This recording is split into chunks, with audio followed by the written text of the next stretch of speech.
Ciao gente, oggi vediamo un po' di orto, vediamo un sistema molto semplice per aumentare la produttività e ridurre la manodopera. Passiamo subito alle caratteristiche.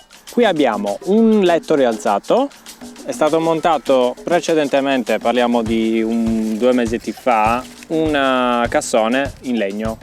Il cassone è fatto con assi da 12 cm, quindi abbiamo più o meno un 24 cm sopra terra di bordo. A questo punto è stato riempito da compost e successivamente immediatamente seminato e irrigato, pronto per iniziare la coltura. E qui vedete il risultato: sono zucchine, queste qua davanti, dietro abbiamo fagiolini e nel cassone più indietro soltanto fagioli borlotti.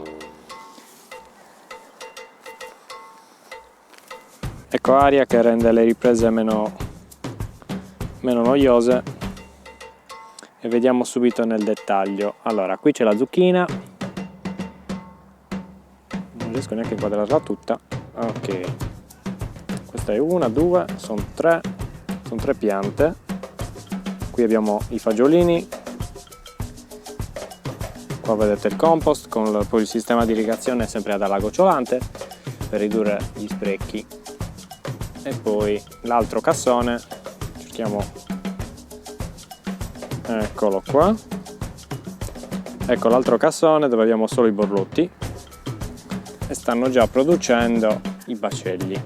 Ovviamente non è stato trattato con nulla, quindi le foglie non sono tutte integre, c'è qualche buco qua e là, qualche mozzicatina dalle lumache, ma le piante sono sane.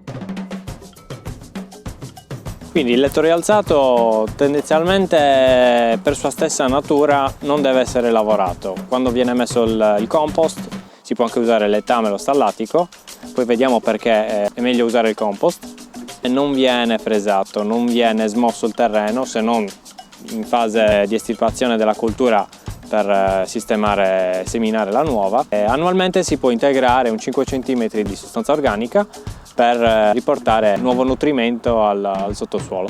Ciao piccina, mi fai riprendere? Qui abbiamo un esempio di letto rialzato, sempre fatto con materiali di risulta, in questo caso sono assi di legno, sempre da 12 cm sovrapposte. All'interno, sul fondo, è stato messo del cartone. Questo perché col cartone sopprimiamo le malerbe perenni e mettendo il compost rinforziamo ulteriormente questa pacciamatura temporanea, perché poi verrà comunque decomposta dai batteri e dai microrganismi del suolo. Il gatto apprezza, speriamo che apprezzino anche le piante. Il cassone è lungo 12 metri, largo 1 metro, e poi sui bordi ogni circa 3 metri ho messo un paletto per evitare che l'asse cedesse, che spanciasse. Chiaramente non è necessario mettere paletti internamente, perché sarà il peso stesso del compost poi a tenere la struttura all'interno affinché non collassi, mentre esternamente i paletti servono proprio per trattenere la struttura affinché non spanci più del dovuto e non perda quindi terreno. Qui ho iniziato già a caricare il compost, questo dovrà essere riempito tutto fino all'orlo, quindi 20 cm di compost prima della semina. In questo caso, in questo cassone andranno delle fragole, quindi dato che siamo in ottobre è il periodo migliore per trapiantarle, le metteremo subito in loco. Come materiale per riempire il cassone possiamo utilizzare il compost o il letame, o anche in alternativa il terreno che abbiamo disponibile sul campo. Preferisco utilizzare il compost perché rispetto al letame è assente di sementi di malerbe, quindi messo nel cassone garantisce già un terreno senza infestanti. Il letame va comunque bene, però tende a rilasciare tutti i nutrienti molto più velocemente rispetto al compost. Il vantaggio del compost è infatti quello di essere a lento rilascio, sia per quanto riguarda la composizione di azoto, fosforo e potassio, e quindi permettere alla pianta di avere per più tempo la disponibilità di tutti i nutrienti.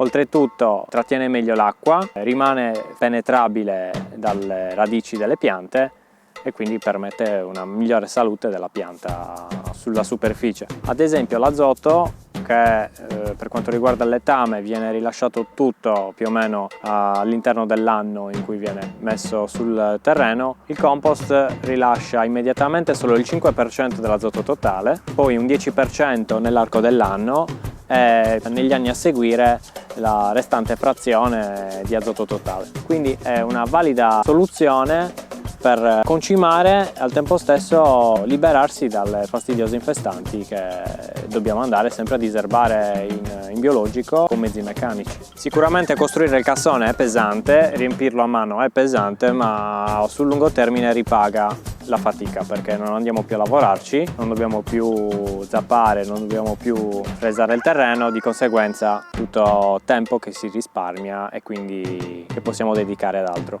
Se volete provare scrivete e fatemi sapere com'è andata. In questo video è tutto, alla prossima, ciao!